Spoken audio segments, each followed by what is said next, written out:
Hello friends and welcome to my reading. Sorry if this one's a little bit late. I have been at my son's class assembly today, so I'm running a little bit later than usual.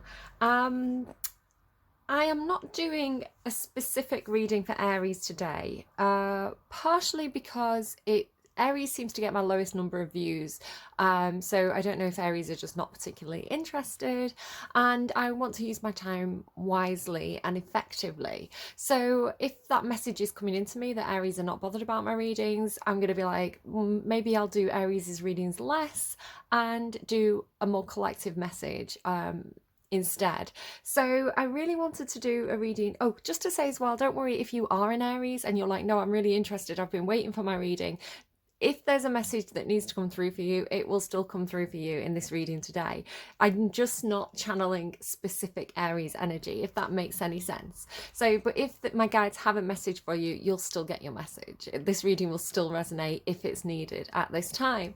So what I really wanted to do instead was a reading for people who may be struggling a little bit at the moment in terms of what's going on politically, so what's going on with the world. If you, like me, have been doing a little bit of doom scrolling and kind of seeing your friends on social media freaking out quite a little bit, I kind of wanted to kind of see what the guides had to say for us in terms of, my notes are actually reassurance, acceptance, and empowerment. So reassurance in terms of it's going to be okay, right? It's scary, but things are going to work out. They always do eventually, right? One way or another, the universe rebalances itself. Acceptance. This is the way it is at the moment. We cannot change the immediate present time. What we can do is change the future. So we have to accept the reality that we exist in. And then empowerment. So if a change is needed, if we are not happy, how do we empower ourselves to make a change, whether that's a personal change in our own personal lives to empower us, or to make effective change in terms of, I don't know, signing political, petitions, that's the word I was looking for, or protesting. It's like, how do we empower ourselves to make the changes that we want in our own personal life and in the world at large? And also in that as well, with empowerment, it's an acceptance and empowerment and reassurance. It's like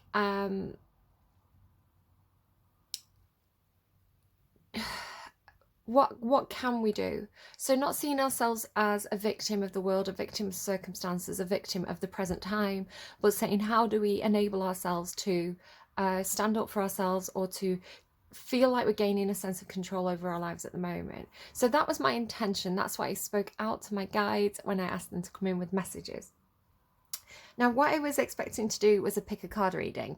I was going to have 3 or 4 of these cards, and I was going to do a pile, and you could pick which pile you wanted, and you know, that would be your message. My guides didn't want to cooperate, so this card came out immediately, and I shuffled and shuffled and shuffled, and no more cards would come out. So there could be a message in this about, I mean, obviously, right? So it was supposed to be a pick a card reading where you had a choice, and we have one card, therefore we don't have a choice, right? We have one option. So there could be something about having options, having choices.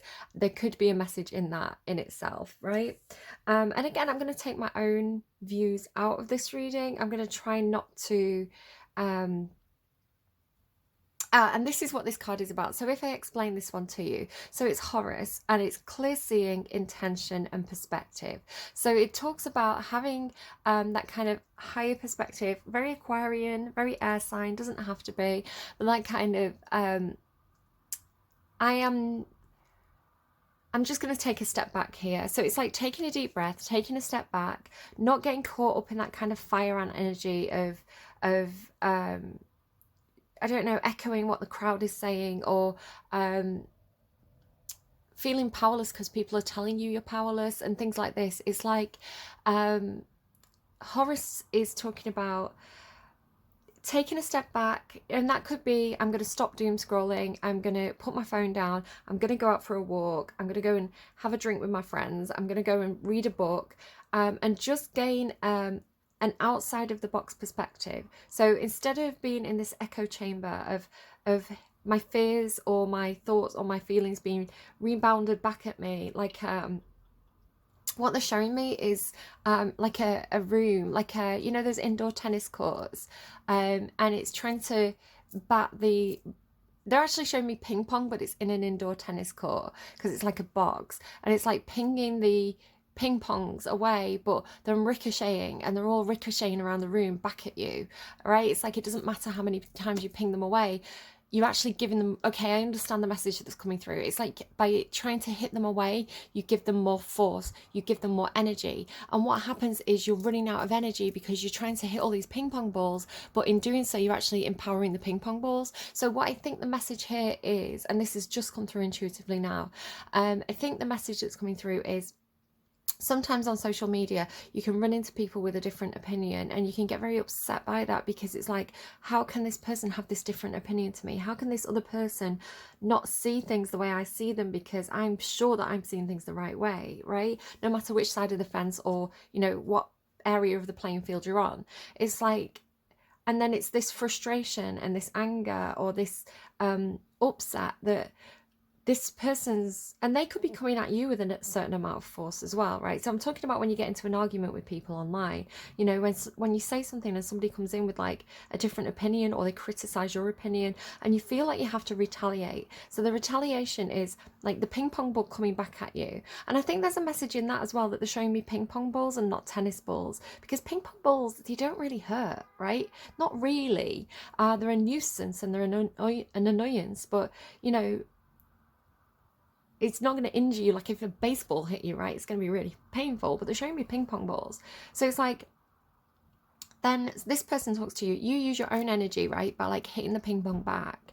So you're using your energy supply, your energy source, and in doing so, it's like you're feeding them. It's like that old saying, right, don't feed the trolls. So if somebody's arguing with you or being argumentative and you retaliate and you say something back, you're giving them more fodder, right? You're giving them your energy, that they're using your energy to kind of ricochet around the room and, you know, hit back at you. So it's like, if you, the second you stop, right, the second you drop that paddle and you just stand there, like those ping pong balls, if you're not giving them your energy, they're just gonna like hit you and like maybe fall to the floor and maybe roll around a bit, but they're not going to carry on ricocheting with such force. So there's something about drop the paddle, right? Drop the stop feeding your energy into negativity, right? Stop feeding frustration with your own energy. So that's a really interesting and important message I feel that's come through visually in that vision that I just had. So I can't remember what I was actually saying before they gave me that. So yeah, it's changing that perspective. It's recognizing that if you drop the paddle, if you step back, if you turn social media off, or I don't know, don't engage, right? Don't feed that your energy. It gives you time to step even out of the room, right? Out of the tennis ball court, and realize that there's a whole other building, perhaps with different games in, that you could be playing. So why are you in that room engaging with those specific energies, when maybe that's not the most effective use of your energy? Maybe you need to go up to the boss's office and say, hey, why are we playing with ping pong balls here? Like, should we be playing tennis perhaps with another person who's our equal? I don't know. It's like, like think about what you're doing, think about how you're spending your energy, and think about how you could use it more effectively, is the message. Okay. So there's also something going on about being a baby in the world. Now, before I did anything else, I was already painting my nails, and I was like, I really want baby pink nails today. That feels like the energy, right? But I had this little dash of purple in there as well. And then when I was decorating my desk, I've got like 3 rolls of wrapping paper that I'm using to decorate the desk with, and the third roll, which I haven't used yet, which I was like, I'm going to use the third roll today, I'd kind of forgotten what pattern was on there, and it's this kind of pink and purple like unicorn pattern. Do you see this? It's like really girly, really baby. So there's like songs playing for baby. I'm just getting a lot of baby, and so what I was getting from this is like allowing yourself to be a baby in the world, allowing yourself to be nurtured and molded and coddled. It's like you're allowed to be a baby, right? You're allowed to be young and dreamlike. It's very Piscean. I'm going to kind of talk about how this kept on coming out in the reading in a minute. It could be about that message about looking at how you're parented, or there could be a message coming through about parenting yourself as well. I think I'll put the song in the description box, but there's a song called like So Baby or something, and it has that kind of message, like parenting yourself. Yeah, and I've wrote even mollycoddled. It's like if you have that need to be parented, especially by like a mother figure, right, who's gonna like mollycoddle you or wrap you up and nurture you and feed you, and like if you need somebody to do that for you, it's like that's okay. It's okay to have that need. So then as I was kind of getting ready, finishing painting my nails and things, I ended up listening to it's like a meditation podcast called TM Soft, and I randomly chose Alice Through the Looking Glass, and I couldn't have chosen a better example because I kind of forgotten the story. I did read it when I was young, and I was really confused because I was like, this isn't Alice in Wonderland. I'd seen the film, and then reading Alice Through the Looking Glass, I was like, it's really different. What's going on? But it actually starts with Alice alone in a room, and she's parenting herself, and she's role playing. So she's talking to her kittens and her cat, and she's all chess characters, and she's really, the words that she's using, she's doing that thing that children do where they parent themselves, right? And it's, they role play, they've learned from the parents, they've learned how to act from the parents, and they're mimicking, you know, the guidance that they have. I think she's got like a nanny or a nurse, hasn't she, Alice? But it's like she's acting, even though she's a little girl, she's kind of acting like a grown-up, right? The dialogue she's using, the words that she's using, the way she's kind of chastising the kittens in a very loving way is clearly a reflection of what she's been engaging with or what she needs. So I thought that was really interesting, talking about this parenting thing.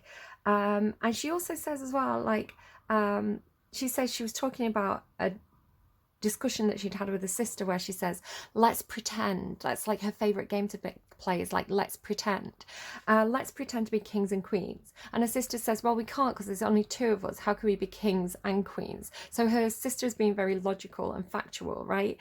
And Alice, who's operating on a more childlike, imaginative level, is saying, well then, you play one and I'll play all the rest. And that's like the capacity she has to imagine like a whole entire world, right? The whole entire wonderland within her imagination. So there's a message in that as well, I feel. And not only that, but I got a message about like what is the message of this reading, what's to be understood by this reading. And I got Over the Rainbow, the Israel Kamakawali version with which is mixed with A Wonderful World, and he's saying somewhere over the rainbow, right? And he's saying why oh why can't I? And there's a message about showing others how it's done. It's like, if you can have that imagination, if you can make believe, if you can envision a better future, and if you can imagine having that for yourself, what's to stop anyone else? So it's almost like being a good example, being a role model, in terms of accessing that childlike imagination. It's like, if you can be over the rainbow, then why can't everybody else? And that's inspirational. So a message in that. There's also something in that Alice in Wonderland where she's talking about looking at a mirror. And I was kind of holding a mirror to your own life. So looking at the way you behave, how is this a reflection of your environment and the way you've been raised? And if you want to understand that about yourself, you can understand it about others. Sorry, this is coming in intuitively right now. Holding a mirror to your own life, but also being a reflection for others to bounce off, right? Again, with that ping pong ball. So it's like, if you can understand why you act a certain way, you can also put yourself with your imagination in the shoes of others and imagine why they're acting that way too. And if you can envision them acting a different way, then they, by kind of proxy, they will have that capacity to act a different way. So if you, right, I'm not explaining this well. The message that's coming through with this is, if you can understand your own situation and how you act is a reflection of the way that you've been raised to an extent, right? Or the circumstances that have been available to you, you can then put yourself in someone else's shoes and understand that the way they're behaving is also a reflection of their environment, the resources that they have access to, the education that they have access to, the parenting that they've been given, the society and the social structures and the expectations of that around them. And when you understand that they're a reflection of the box, you can figure out how to open the doors to that box for that other person and allow them to step outside and also have that higher perspective, also have that over the rainbow thinking. Okay, so I had a dream that I was going through a door and I went to put the code in the door and I looked up and the door had one of these glass panels and my mum was behind it, and I saw her and I was happy to see her and she was happy to see me. Now my mum is on the other side of the veil, so I do feel like there's a message in that, especially with mirrors and Wonderland and it being this different space, right? Like the upside down almost. So this seems to be a message in that about access and how you access, like being able to see beyond the veil or being able to access and move freely between those two spaces, and having the right code or having the right key. And in Alice in Wonderland, she actually, she's talking about how the mirror is a mirror, right? It's made of glass. And then using her imagination, she melts the mirror and she's able to step through. So I think, again, being able to imaginatively travel to different realms and different places, whether that's in your imagination or it's true or it's in the liminal spaces. And perhaps having conversations with people that you can't have conversations with because they're not in the physical environment. You can do that in the 3D space. Okay. I am going to pause. I'm going to have a drink of my coffee and then I'm going to talk through the cards. Okie dokie. So the card that came out, the only card that came out with this message of you don't have a choice here other than to either choose to do this or choose not to do this. That is your choice. You engage with this energy and the advice that this card has given you, or you walk away from this reading because it's not for you. So that's your choice, right? Are you in or are you out? That's kind of the message. So here we have Horus. It says Horus is an ancient Egyptian sky god who is depicted, and you don't have to believe in like ancient Egyptian mythology or anything like that. I'm not saying that you have to abandon, they're giving me abandon all hope, all ye who enter here. Okay. They're not asking you to abandon your, they're showing me Indiana Jones, you know, where he goes into the cave, the one where the chalice is and he meets the kind of the old knight. Okay, sorry, getting distracted. You don't have to abandon your belief system in order to engage with this energy and the advice that this is giving you. Okay, it's a story. So myth in ancient Greece, the word mythos, it actually means story. It doesn't mean true or untrue. It's just a tale. It's just a story. It's just humans trying to understand the world, right? Neither true or untrue, or both, you know? Horus is an ancient Egyptian sky god who is depicted as a falcon or a man with the head of a falcon. The eye of Horus is traditionally used as a powerful protection amulet and a symbol of seeing, spiritual sight and healing. Horus is known as a god of kinship, war, the sun and the moon, perception, perspective, and intention. So I'm talking about perspective, and this is also talking about perspective. And he is the consort of Hathor. Whenever you need to see things more clearly, call on Horus. And it says the oracle, the message is, look at things from a new and higher perspective. It goes on to say, embody the energy of Horus by taking time out to consider things from all viewpoints and perspectives, right? Ping pong. Being flexible in your thinking and listening to other people's views. So not just immediately being like, you have a different opinion to me, I must shut you down. That's toxic. You don't want to shut someone else down. It's okay for that person to have another opinion. Try unpicking it a little bit. Try saying, okay, why do you believe that? And then if they give you an answer, say, what happens if, you know, what about this, you know, or, you know, just give them a little bit more information. in terms of questions, you know? So you're not correcting them, you're asking their advice, but you're giving them different things to think about. It's very Socratic. And the Socratic method of questioning actually, the purpose of it, and again, it's a tool of persuasion. Sorry, I'm dropping my notes. It's a tool of persuasion, and it's a rhetorical tool, right? So to use the Socratic method of questioning, you don't tell anyone what to think. You just say, what about this scenario? What about this? What about this? What do you think of this? And what you're actually encouraging that other person to do is think outside of the box, is taking other perspectives and viewpoints and ideas that they might not have engaged with if you'd have took on a combative approach. So you can be, okay, I respect that that's what you believe. Can I ask you a few questions about it? And then you say, well, what if we factor into this? And what if we factor into that? You know, and what if, you know, how do you feel about this? So it's like, instead of them having a very linear thought process where they're engaging with, perhaps they always engage with people who are also combative, right? So they don't get to question their own belief system. It's like they've got a ready-made toolbox of answers and responses because they've already know what to expect. They know how that person's going to react, right? So this could even be on a family relationship level where you engage with somebody, right? It could be a cousin, a brother, an aunt, an uncle, a parent. It's like every time you see them, you fight the same battles, right?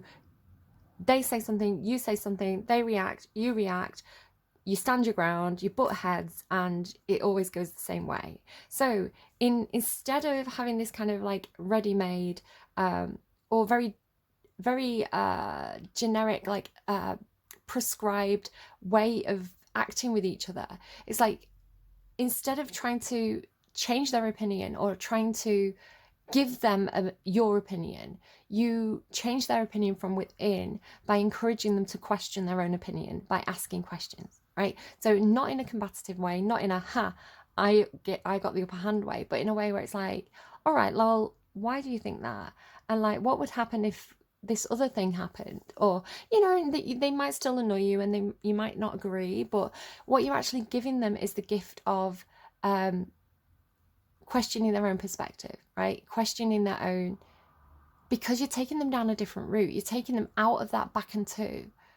You know, like the ping pong ball, and they're rolling around on the floor thinking, oh, hang on, this is different. So I don't know, it's a diffusing perhaps method. So yeah, being flexible in your thinking and listening to other people's views, opening your third eye, knowing that intention is key, setting intentions and creating goals that feel aligned to your heart and soul. So I think if you're truly engaging with other people, what do you want from that? Like, are you trying to get the upper hand? Are you trying to force your opinion onto somebody else? Even if you've got the right opinion, you're still trying to force it on somebody else. Are you trying to make fun of them for their own opinion? They're all toxic behaviors. Or are you trying to give them more information so that they can make an informed choice? That's empowering. That's empowering somebody else, right? And that's working with good intention and good karma. So I don't know, hold that mirror up to yourself. Why are you acting that way? It's a difficult question to ask. Okay, so even if you're right? Even if you're right and you know you're right, it's like, why are you wasting energy doing something when you know how that's going to play out? You know, take a different route. Okay, so then we go to the bear energy. Now, the bear, I love, very Piscean, by the way, this reading, very water sign. I've got Aries, not Aries, sorry. I'm sorry, Aries. I mean, look at your full placements. We're all 12 houses, right? But we have Pisces, Aquarius, and general water quite strongly in this reading, if anyone wants to know. So even though it's an earth sign, it's Pisces energy for me, because it talks about it's just the symbolism and what symbolism means to each of us individually. And this is the thing as well. I posted a picture on my Twitter account this week because it happened, because it was reality. And I did it without context. So we had a big storm and a rainbow came out, but the rainbow was over a church. And that could mean a lot of different things to a lot of different people. Some people see rainbows as a symbol of hope. Some people see the church as a symbol of hope. Some people see rainbows as a symbol of LGBTQ plus ideas and ideology, and some people see this church as something that suppresses that. And so me and my daughter were kind of laughing and joking, and the way we interpreted it was God saying gays are cool. Right? We're both I'm pansexual, she's pansexual, non-binary. So I say she goes by she he they, right? She very gender fluid. So we do identify as LGBTQ plus, and I believe the universe is there, and some people call the universe God. So we were like, yeah, God's saying, yeah, like I approve of the gays. That's the way we interpreted it. But he posted it on Twitter because I thought it could mean so many different things to so many different people. Some people who perhaps do believe in traditional religion and who believe in the rainbow as a symbol of life after death, or, you know, your loved one is in God's hands, could take that message the way that they interpreted it. Some people may have a lot of conflict there between their identity and what a symbol means to them and what a symbol of the church means to them, and there's perhaps something for them to work through in that. So there's a big message here about spirit speaks to us, and it's up to us to interpret what that spirit is saying, I think. Okay, so the bear, it may mean something to you. The bear's been coming out in quite a few of my readings as a sign that you need to have courage, that you may have to stand up for something or stand up against someone. You may have to face a fear. And the bear talks about being very resourceful. They eat a lot so that they can sleep through winter, right, and conserve their energy. So again, this thing about using your energy at the right time, conserving your energy, not diminishing your resources in pointless pursuits. They are also resourceful in terms of they're omnivores, so they will eat plants, meat, fish, you know, whatever is available to them, again because they're very resilient and very resourceful. They have that lovely blubber again to help them survive in their environment. They're built for their environments, and a very, very strong, physically strong animal. Also very nurturing if you look at the way a mama bear protects her cubs. So there's a lot of good things about bears. Maybe bears, if you are LGBTQ+, maybe that means something to you there. Maybe you are a bear or you like bears. I don't know. So again, it's in the interpretation. The way it's coming through for me is with this resourcefulness, resilience, perseverance, sticking with something and not giving up because you're built for it. You can do it. You know how to do it. And adaptability, and that's pretty much what it's saying. So being adaptable, using the resources that are available to you in order to survive and be resilient and persevere with things. So I really like that the bear's here. It could be also like a mama bear, just because I'm getting kind of mum energy. Then we have the poet, and the poet, again, this kind of Aquarius, Pisces, cusp energy. It's talking to me about this song that keeps coming through in my readings at the moment. It's Lana Del Rey, and she says, what if Picasso had never been sad? He would never have had the blue period. So the poet is, I keep getting spirit bumps.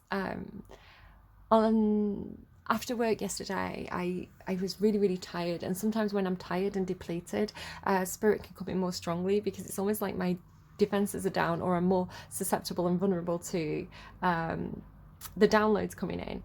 And I've had these spirit bumps before during readings, but I had them about 5 times last night, and it just feels like I don't know.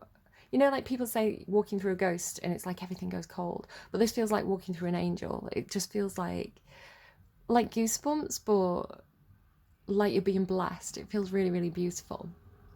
I had it about 5 times, so I just got it again then. So the poet is an energy that transmutes pain into something beautiful. They transmute sadness into poetry, and the beauty of this, very Cancerian as well. We do have Cancer here.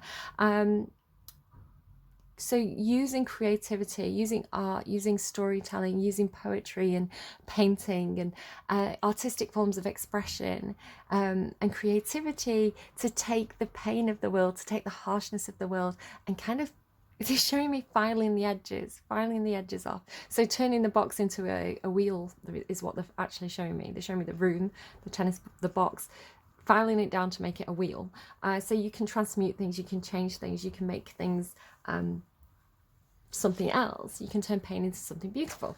Or someone can. You're just a man, that's what you do. I can turn blue into something beautiful, are the lines that kept on playing for me. So perhaps you are sculpting. I had this thing about being the clay, right? Allowing yourself to be a child again, allowing the environment to mold you, and deciding whether you want to set in that or whether you want to continue to be molded. Yeah, somebody could be molding you. I'm seeing something with the hands here as well. So we then run into the Five of Materials, and the Five of Materials is a card about financial loss or the loss of things or tangible loss. So it could be that somebody's been separated in some sort of way from something, and there's been a financial hardship because of this. So for example, you might get the Five of Materials if you go through a divorce because you have to halve the assets. You may get the Five of Materials if you lose a job or a contract, or you, I don't know, lose money in some sort of way. And it can be talking about losing resources as well. So perhaps you are having to be, I think again, globally, there's some stuff happening in the world if we look at energy prices and fuel prices, where a lot of people are having to budget a lot more. We're not really in that Ten of Pentacles energy as a society at this time. We're in more of that budgeting energy. So it could be talking about being more careful with your resources. Again, the bear knows how to do this. So for a lot of you, it could be, you've been in this situation before, you know how to do this, right? You know how to watch your money, to make your money go that little bit further. It's not new to you, especially those kind of mama bears out there. So yeah, that's kind of what that's saying to me. It's like you have the ability to be resourceful, to be creative with your resources. There's something as well with this helping hand energy. So the poet, again, this thing about molding you like a lump of clay, if you just kind of look at here, or vice versa, you're doing this to somebody else. Perhaps you are a parent, you're molding your children, you're making them adaptable. The clay is adaptable, right? So I've been getting this thing through about being able to see things and not be able to see things, especially in terms of on the other side of the mirror, on the other side of the window, in the upside down, you know, whatever you want to call it, in our 3D tangible reality, the things we can touch and feel and hold, and the space of thoughts or dreams or subconscious or the afterlife or the liminal, whatever you want to call that. It's like the things that are physical and the things that are more in the world of the rainbow and the dreams, and how it's been coming through this symbolism of like bright white light energy, symbolizing creation energy, like pure potential, and gold being the manifestation of that potential in our tangible reality. So it's making a dream real, very magician energy. So that's kind of what it's saying to me here. It's like something that perhaps couldn't be seen clearly before, it couldn't be perceived properly because it was in the creation phase, is now going to appear in your reality as something tangible that you can see. The gold makes things perceptible, is the way that the imagery has been playing out for me recently. So I'm just going to actually pause and have a drink 1 second. All right, so then we go into the Queen of Emotions energy. Now, this is a really gorgeous energy that anybody can embody. It could symbolize, again, a very nurturing mother figure in your life. It's somebody who's giving, it's somebody who mollycoddles, right? But mollycoddles in the best way. It's like you feel safe with this person, you feel loved by this person, you feel supported, you feel like all your emotions are validated, and they have that unconditional love for you. The Queen of Emotions as well could be encouraging us to embody more of those energies. So again, with this thing about having a higher perspective, interesting, just the imagery on this card, we have this huge figure under the surface of the water, and then this person here who's splashing in the waves. So who has the higher perspective here? I don't know. But it could be talking again about when dealing with people around you who may not be in that energy, right? They may be in a difficult energy. You may want to approach them in that Queen of Cups energy. Again, whether you're a king or a queen or he, she, they, it's okay. We can all embody the nurturing expressive love of the Queen of Emotions. She does not judge. She accepts everyone and everything with that unconditional love, with that heart wide open, like literally heart wide open, right? And she encompasses, she wraps her arms around the world and holds it tightly and tells everybody it's going to be okay, we're going to get through this, it's going to get better, I accept you for who you are. So we can be more of that. Even though we may be facing hardships ourselves, we can show the love to others that we wish we had ourselves. So I was at my son's school assembly, and it was all about being a good person in the world, basically, and what that means. And they were talking some bits about democracy and having a choice, and I was like, oh, on topic. But other parts they were talking about accepting people with different faiths and different religions, and how as a community we need to understand each other and work together. And we may not adopt their belief system, but we can understand that they have it. And one thing that really stood out to me in that assembly was they were talking about different religions, and they found a key feature in all the religions that went through all of them. And the phrasing was different depending on which religion they took it from, but basically it was this idea of, I'm going to treat other people the way I wish I was treated. I'm going to show everybody the love and compassion that I wish I had in my life. If we all did that, then the world would be a much better place, and all the world cultures have a similar message along those lines. You can find it in every single major religion in the world. This idea of I'll be kind to other people because I want people to be kind to me. I'll be a friend to everybody and an enemy to none. I'll nurture people the way that I wish I was nurtured. And it's a common thread, it's a common factor, and we can do that, right? We all have that capacity. We all have the potential to have that capacity. And then we have death and rebirth going into the Eight of Pentacles. Now, what this is saying to me, again, some of you may have lost this mother figure, perhaps specifically a Cancerian, doesn't have to be, or somebody who gave you this unconditional love. Some of you, this person is passing or has passed or is transitioning in some sort of way because of the death and rebirth. It is a very profound card. It doesn't always mean a literal physical death, although it is coming through quite strongly with that message today. It doesn't actually mean that I'm predicting the death of anyone. It means more that somebody, it could be, right? It could be that you've experienced a loss. I lost my mum at Christmas, so compassion, I know what that feels like. But it's and it's more talking about everyone has these major changes in their life. Everybody faces, the moment we're born, at some point we will have to transition into the afterlife, right? We will have a death. It's a part of life. It's the nature of things. So it could be that people are thinking about this, thinking about mortality, thinking about sort of generally and what that means, and it just could be a factor in terms of what people are thinking about. And with the Eight of Pentacles, it's like whatever this is, it's working on it, right? Working on it, working through it, mastering it. So mastering the process of having a rebirth, mastering the process of having new starts in your life, having transitions, having profound endings to situations and new beginnings, and almost coming to terms with that and getting better at it, I dare to say.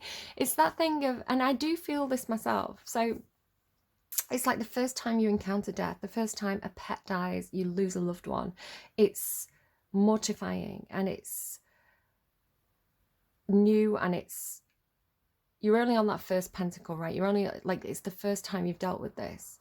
But then as you get older, you do experience this closeness to endings or deaths or transitions more and more and more frequently, and you learn how to negotiate that. So because I saw my mum at the end of her life when she became non-communicative, right? She still had needs, but she was so tired. It was hard for her to be responsive. I now, because I was close to her in those moments, I now have that almost as a a life experience as a tool in my toolbox. So when I went to see my nana, who's 97, and she was also in this non-communicative or very, very low capacity ability to communicate, but still making eye contact, still having needs. I was more familiar with being in that position, and I was more able to know what to do in that moment and to have that compassion. So with that coming along, acceptance and handling these things better myself, right? Even my cat dying very unexpectedly, it's like having the ability to be like, this is a lot of emotion here. There's a lot of pain here. There's a lot of pain for myself and my family. I know a cat and a person, you know, some people may have some issues equating the two. I think everything has a soul, so. But yeah, because it was unexpected, it was very, very hard, very difficult, very painful. And to see your family members also going through that is very, very difficult. So, but because we've gone through it before, because we've learned how to process, we dealt with it like the Queen of Cups would. And the Queen of Cups is not afraid of feeling anything. You know, she is open to all the full range of feelings that a human can have, like the poet, right? Because she knows how to take it and transmute it and turn it into something beautiful. Because they make me think of that Love is Pain song. Is pain is love, love is pain, right? It's bittersweet. And that bittersweetness is a very powerful energy, very creative energy. So it's, I'm not explaining this well, but it's like the Eight of Pentacles is getting better at it, figuring it out, mastering it, mastering your relationship with life and death and transitions, and handling it in this Queen of Cups way, for yourself and for others. So you do find that kind of energy. There's another card that talks about this where it says you find that energy in like in doctors and nurses, in people who work in end of life care. You know, they know how to accept it. They know how to support people in that time. And this is kind of the energy of the Queen of Cups for me today. Sorry, I'm just taking my my hoodie off. I'm getting a bit warm. So in this process that I feel a lot of people are coming to grips with, especially again, talking about having a choice or not having a choice, and life and death is very on point for what I'm talking about kind of politically at the moment. And again, no judgment here today in this reading. Whatever your belief system is, I think what I would ask of everybody is that we listen to each other and we learn from each other, and we're open to being that clay that can be molded and adapted and reshaped, whatever our engagement with these arguments is, right? Not being fixed. It's very Libran. Libra comes through this message of what doesn't bend breaks, and bamboo. So the more flexible you are, the less likely you are to break. So it could be talking about having that middle ground perspective where you, especially with the Queen of Cups, it's you deny none, right? You welcome all and you deny none. And having that open playing field for discussion, for debate, and understanding that that is really important, and not closing each other down and destroying each other.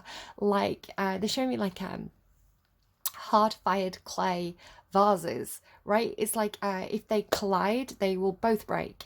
Where if there's, so it's kind of like if you're made of clay. Okay, sorry, the images are coming in thick and fast. So if you were made of clay, say you're made of Play-Doh, and somebody else is made of Play-Doh, and you're squishy and you're adaptable. I understand the purple now. I understand why I've got purple and not blue, because I was originally going to use blue. So taking the pink clay and taking the blue clay, and if that was a pink vase and a blue vase and you smash them together, they would both shatter and break, right? And they'd need that beautiful gold energy to kind of piece them back together. And now they're showing me a very beautiful vase that's pieced together with pink and blue. It's like taking the broken pieces of each to create a new vase, which is this, it's held together with gold, which is a very beautiful image. But what I was being brought to is this idea of like a pink piece of Play-Doh and a blue piece of Play-Doh, and how if you smash them together, they're not going to break. They're going to impact into each other gently, and possibly leave residue on each other, right?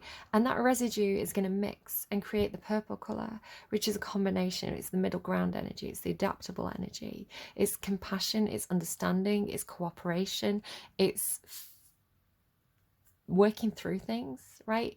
Having a little bit of the other within the self, which is a beautiful energy. So I like both the analogies, smashing and repairing with a little bit of both, and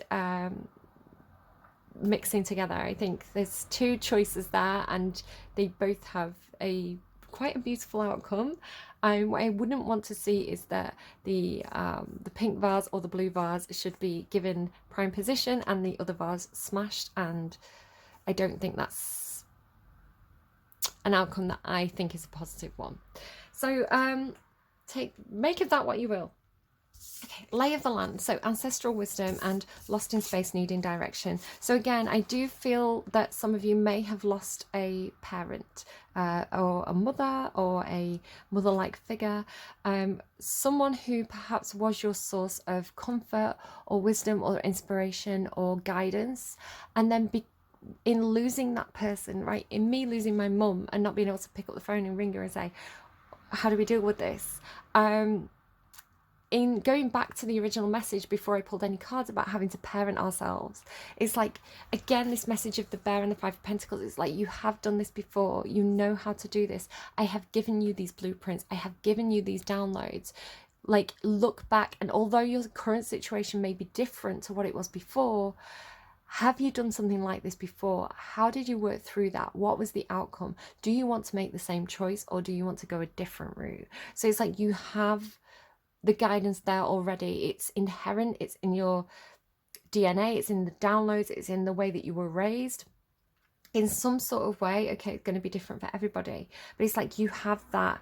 I'm hearing music within you. So the lay of the land is when you gain that higher perspective, again, we start with, right, close seeing, intention, perspective. When you gain that higher perspective and you get out of the box, right, you get out of the room with all the ping pong balls, and you go and you look at it through the window, you can then see, and this may be, again, like disengaging from the actual fight on social media, whatever that is for you. It doesn't have to be social media, it could be like around the dinner table with family. It's going to play out in different ways, right, with work colleagues who have a different opinion than you.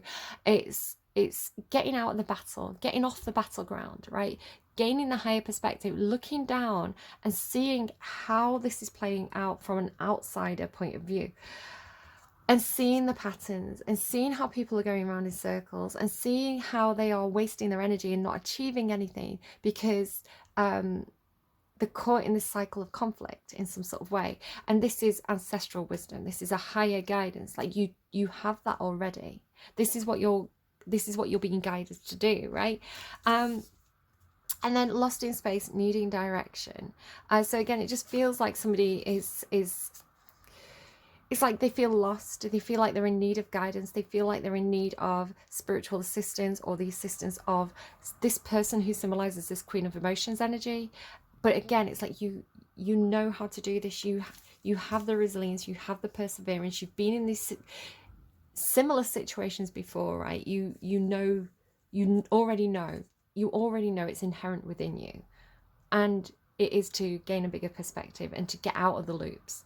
There's something as well about this holding on to the white light energy. So it's like almost like appealing to the gold, right? Appealing to perhaps something that is the gold symbolizing things that are rejecting you, and because the 5 of Pentacles could be feeling shut out, feeling like you want access to something but you're being denied access to it. So it's kind of FOMO, and it could be that this, rather than coming in to support you, is coming in to say no. So it does have this feeling of appealing to something in our tangible reality that is not being receptive, and so maybe dropping that and tapping into that bright white light creation energy that we see here and here and here, And in the following cards, again, this kind of planetary assistance, tapping into what's on the other side or beyond the veil, creatively, pulling in the creative potential. So it could be talking about, I saw a video, I didn't watch it, but it kind of got me thinking. A video titled something like survival mindset versus creation mindset. Survival mindset is reactive. It's this is happening, this is the situation, I need to react to it. So fuel prices are going up, I need to fill up my tanks.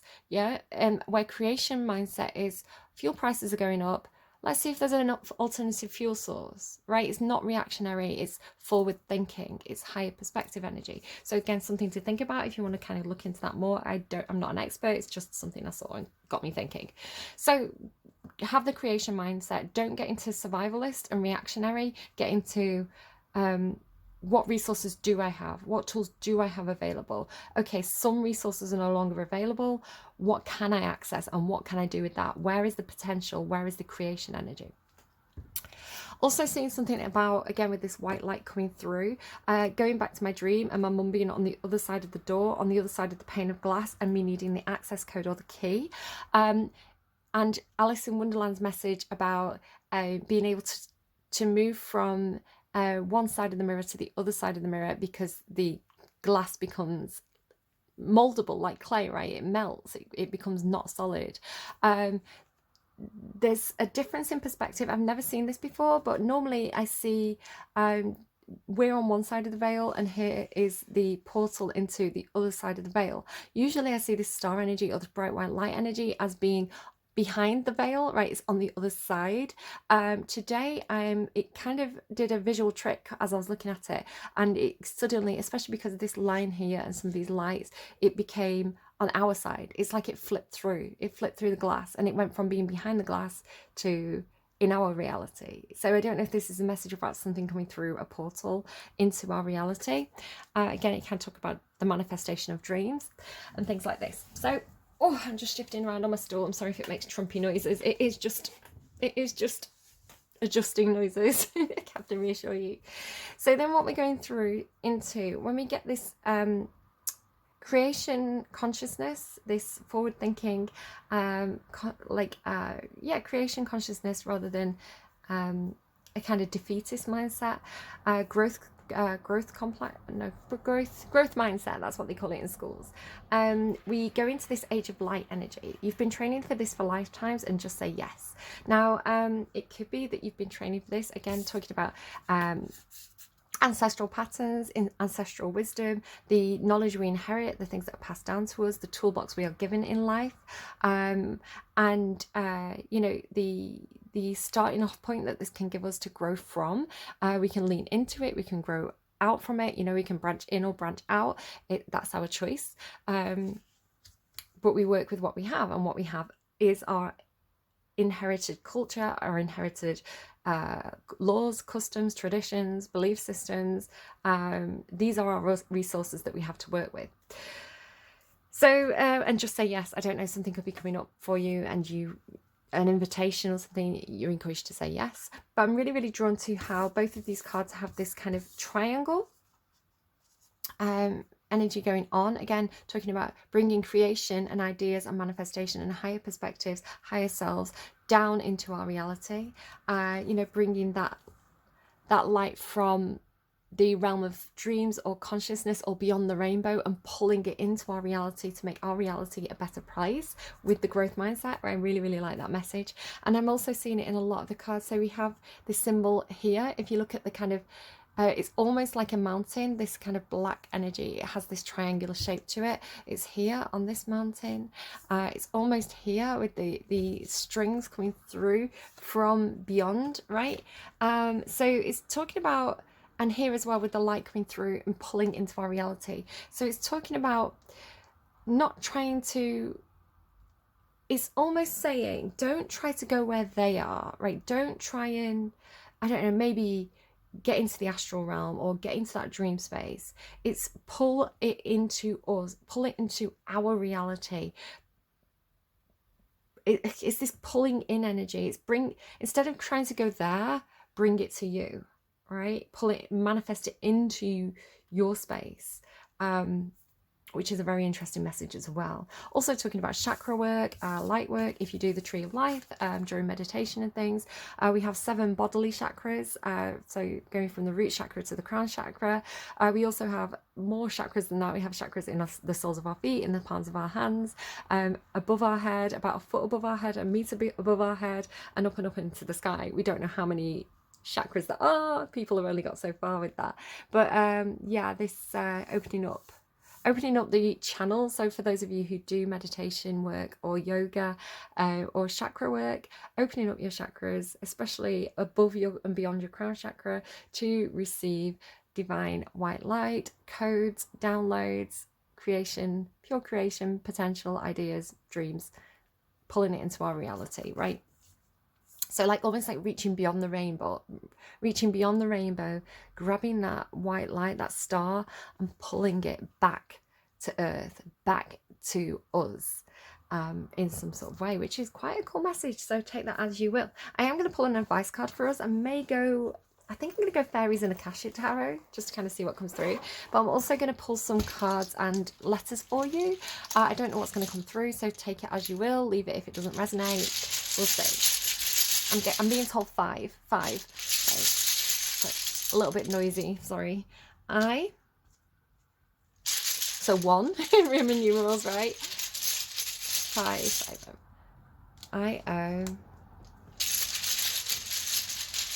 Io, that's one of Jupiter's moons, right? It's also, I believe Io was one of the consorts or victims, however you want to put it, of Zeus. So you can look up the mythology of Io if you want. Bit dodgy, so just be warned. IOO. Kind of looks like it's going to say look, but we'll see. So 5, right? 1, 2, 3. We'll look at the numbers. B. Literally 6 now. And R. So maybe that means something to you, maybe not. Take it as you will. Leave if it doesn't resonate. Can I have some words as well, please? Can I have a word for the poets? Can I have a word for the poet? No, the bear. Okay, can I have a word for the bear, please? Word for the bear. It's a short one. You've got vain. You're so vain. I bet you think this song is about you. The poet, please. A word for the poet. I can't see what I'm pulling out, by the way. I can do it on camera if you want. Can I have a word for the poet, please? Power. Yeah, that's your power, right? Turning pain into something beautiful is your power. Can I get Queen of Emotions? Pulse. Feeling perhaps. It could be something about eyes closed. And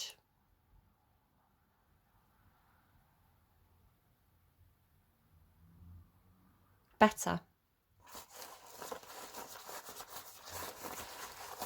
Death and Rebirth. So that came through with songs Eyes Closed by Halsey and Better by Khalid. I thought it was about the title more than the song, but you know, I'll put it in the description box. You can check that out if you want. But it would seem to be the words better and eyes closed. Death and Rebirth, when the message came through. Again, I get a lot of downloads and I never know when they're going to come out in a reading. Faithful. Maybe having faith, like I have faith in life after death, perhaps, or remaining faithful after death, you know, for better, for worse, till death do us part. I always thought that was a funny, because I believe in soulmates, right? I believe in like loving someone forever, you know, soul family and soul tribe. So for me, till death do us part always seemed strange to me, like somebody stopped existing when they died. Like I'm laughing because that just seems so impossible for me at this point, based on my own experiences. 8 of Pentacles, Virgin, Madonna, right? Working on it, like a virgin, but not quite. I don't know. We'll see. Take it as you will. I don't mean to joke. If that was a painful word for somebody, I don't mean to make a joke about it. Just something. Lay of the land, ancestral wisdom.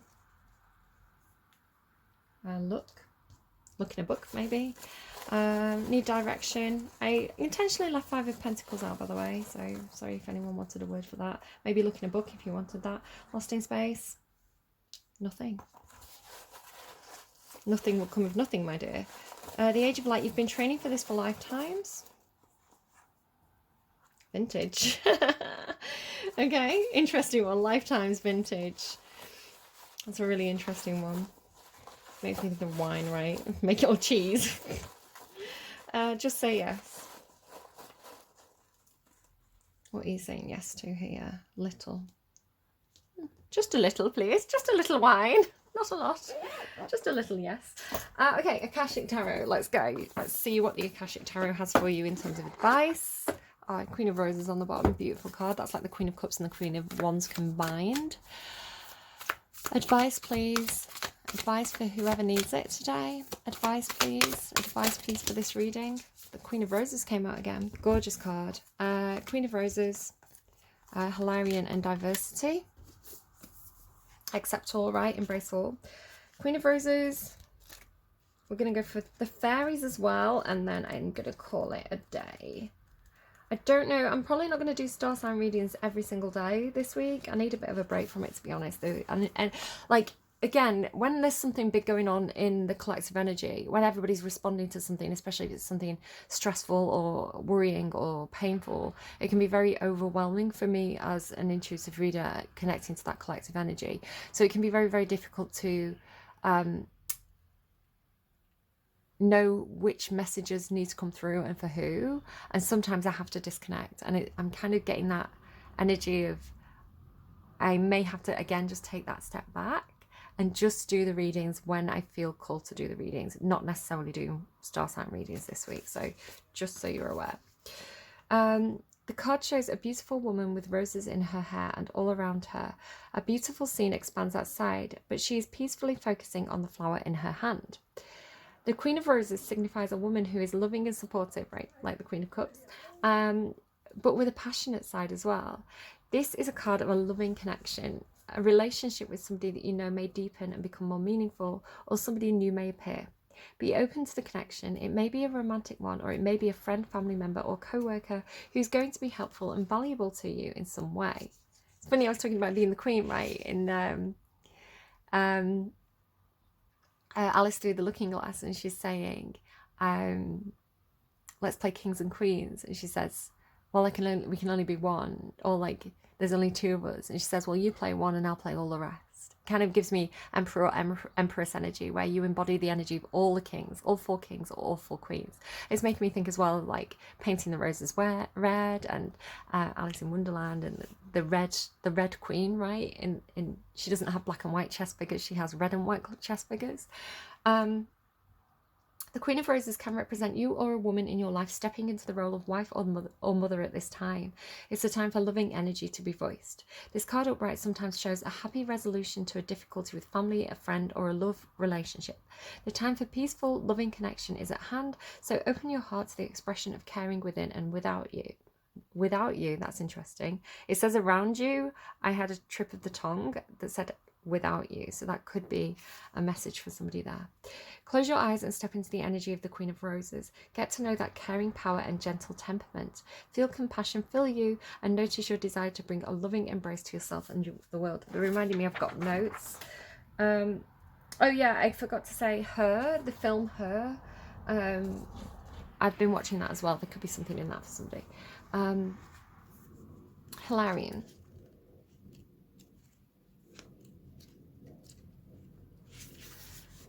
Seen here with spirit and the implements of study and scientific discovery.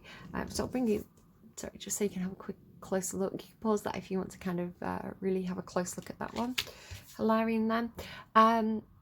Seen here with spirit and the implements of study and scientific discovery. Hilarion is a powerful ascended master and a wonderful connection to the font of information that the Akashic records hold. He is the master of research, science, truth, healing, logical mind, concrete knowledge, and spirit communication. So if you've been thinking about pursuing an endeavour in these areas, now is the time to start. Like the angels and other masters, Hilarion is always available to you, and receiving this card upright is telling you that his assistance is close at hand. If you are working on a project that requires research, a strong academic approach and attention to detail is full steam ahead. Sorry, they start to give me things and it's hard to read. They're giving me like Faraday. So the message that's coming in with that is how sometimes people see logic and science as being opposed to spirituality and belief and the afterlife, when actually the two can work really, really well hand in hand. So if you look at these scientific tools and methods that people use when ghost hunting, for example, to try and verify or detail or document it, or if you look at how Faraday was a very religious man, and he believed that in researching science, it allowed him to understand God's creation better. You know, that was his belief system. Again, with like scientists like Einstein and Newton, and their relationship to God or spirituality, the two don't have to be opposing. I don't know why that's a modern belief. You know, they can very much support each other, and things always seem, historically speaking, things always seemed to be magical, or you know, part of the occult, or you know, witchcraft, because we simply didn't have the science to understand it. But then when science did make it something we could understand, it became fact. So again, this energy of, we often feel things or observe things before we can explain it, right? People didn't understand what lightning was thousands of years ago, and now we have the scientific evidence to understand that better. So, and yeah, the things can go hand in hand. So if you believe God created the universe, then science explaining how it all works is just honoring that creation energy, right? It's like, wow, this person was so clever that they knew how to, or this entity, this deity, however you want to see it. Again, lots of different religions and cultures. What I'm trying to say is that we can incorporate, right? We can have that unity consciousness where we don't reject anything. Everything is part of the whole, and there is space to be able to do that, I think, when you have the higher perspective. Okay. It is time to open this master's energy if you have done a job that involves any type of evidence detection and drawing conclusions from that discovery. Okay, so sorry, they should show me something else. Again, I've been getting a lot of intuitive stuff, and I'm not necessarily saying it unless it comes up. So I had this thing about I visually saw or felt or experienced a man who was wearing jeans with a belt, and I believe a flannel shirt, and I believe he was soaking wet. He was absolutely like soaking wet through. So whether he'd been out in a storm or he had been in some kind of body of water, absolutely drenched. And I didn't see anything rude, but I saw the jeans kind of being taken off, and that feeling of, if you ever have been fully clothed and you've been drenched through for whatever reason, it's very uncomfortable, right? You really have to kind of peel those clothes off, and it's quite a relief to get them off, because especially if it's denim, it can be very, very heavy. So the heaviness of those jeans with the belt on, and perhaps even like change in the pockets and things like this. And it's funny I'm talking about Faraday, because this man was laying on the floor and he was saying, I'm alive, I'm alive. And I don't know what this person had gone through, but again, this idea of being out in the storm, right, where there's thunder and lightning, and the idea of being hit by lightning or surviving being out in a storm where there was lightning, right? So it could be a metaphor for something that was threatening. The storm is symbolism for something that's a threatening environment to be in, and the lightning, of course, is kind of like a tower moment and an impact. And then this idea of being alive, I'm alive. So I got this in a vision on Saturday morning, and then a storm did indeed roll in, and my family went outside in this storm, fully clothed, splashing in puddles in the street, and then there was a flash of lightning, and it was like, right, time to go in. So I don't know, again, it's like, it's so funny that I had that vision and then it played out in reality when I didn't actually know a storm was coming in that day. And we also got this thing as well for the Libras watching. About, so Libra sometimes gets this vision or this symbolism of being a kitten surrounded by dominoes, and the message that comes in for Libra is like, be very patient, sit still, don't move, because the universe is setting something up around you, right? The dominoes, it's like setting things up, and if you move too soon or too suddenly, it's going to kind of make the dominoes fall too fast. It's not going to be fully set up right. So I had this vision of like, Libras, now it's time, and you're going to be pushed the first domino over, right? And the anticipation, the fear of that, and then finally tipping that domino because the universe has set all the dominoes up. So it kind of has this feeling of things setting into motion, things moving very, very quickly, but everything falling into position perfectly. So again, like divine timing, or a series of fortunate events, that kind of phrase. Normally it's unfortunate, right? But a series of fortunate events came through in somebody's reading. So it's like everything is aligned now. Like you don't, it's like go time. Okay, so sorry, all the messages coming in at once there with that one. It's time to open this master's energy if you have a job that involves any type of evidence detection and drawing conclusions from that. Sorry, they're showing me, this is the reason why I went off on one, because they were showing me like strings or bells hanging from a ceiling, and like the detection, using that as a detection device. Like if the bells ring, then something's making the bells ring, right? If the strings move, there's something making the strings move.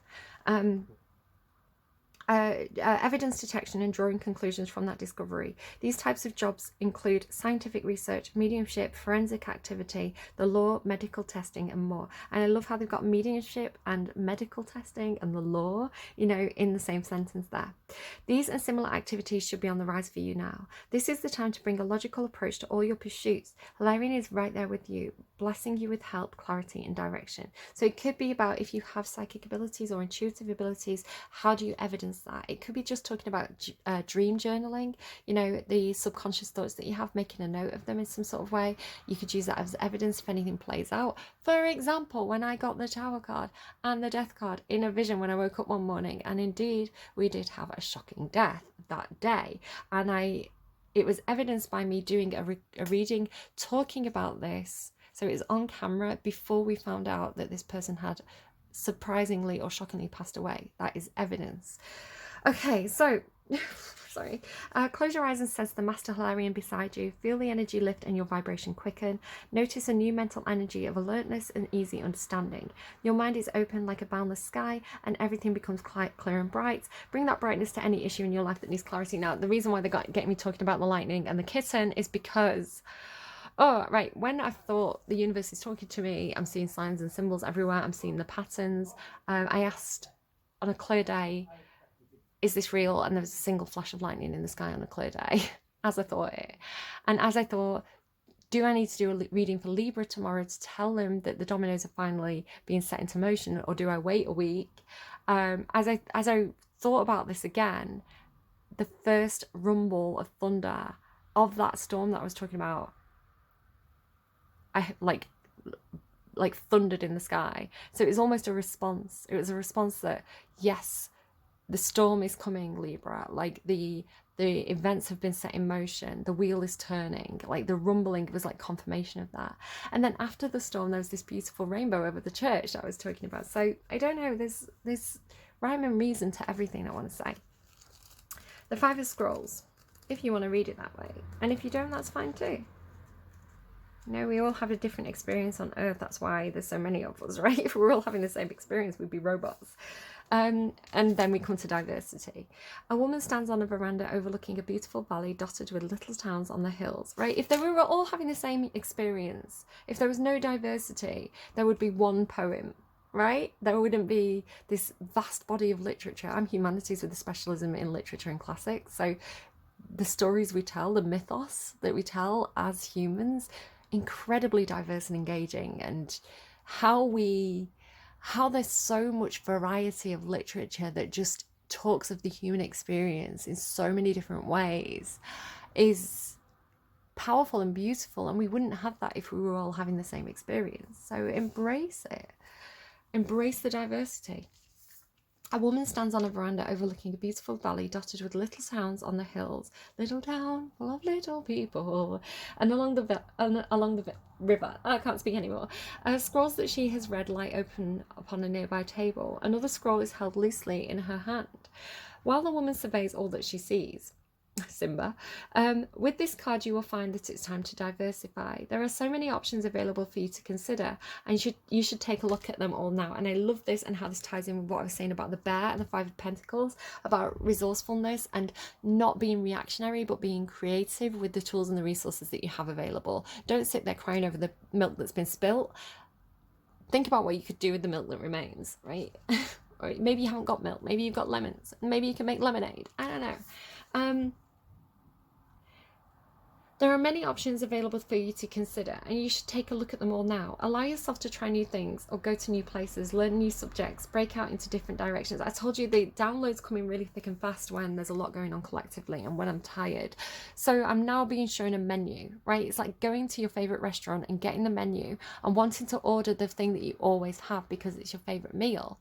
But it's like you've never tried anything else on that menu. So you go into the restaurant one day and it's like your favourite thing isn't on the menu. They've taken it off the menu. They don't even have the stuff to make it anymore because perhaps they haven't got avocados anymore. They can't get them in. There's something going on with like the shipping. No avocados in the whole of the country, right? I don't know why you'd like avocados. It doesn't have to be avocados. It's whatever you like, right? And it's like you just can't have it. The universe says no. So it's like, okay, well, I still need to eat, right? So I can't have the thing that I wanted, but maybe I'm going to try something else on the menu. And maybe you try something else that you've never tried before and it's the best thing you've ever tasted. And you're like, I don't want to eat another avocado as long as I live. I'm only eating this thing now, right? Because it's brilliant. And you never would have had that had the universe not closed the door on the avocado boats. I don't know. Okay, I need to hurry up because I've got 5% battery. It's going to go really fast. So allow yourself to try new things, go to new places, learn new subjects, break it out into different directions and meet new people too. Don't worry about scattering your energy too thin. You're in a period of expansion, so use it. Let yourself go further afield than you planned. In the end, you will diversify in ways that introduce you to a whole new you. Your life has turned into a smorgasbord of opportunities, brilliant word. Close your eyes and imagine an array of all the many different things that interest you. Give yourself permission to try them. How can you do that in the coming weeks? Fairies, as quick as we can before my battery runs out, and then it's going to take even longer to upload because I can't. Once my phone turns off, it takes ages to turn back on again. It's got a problem with it. So,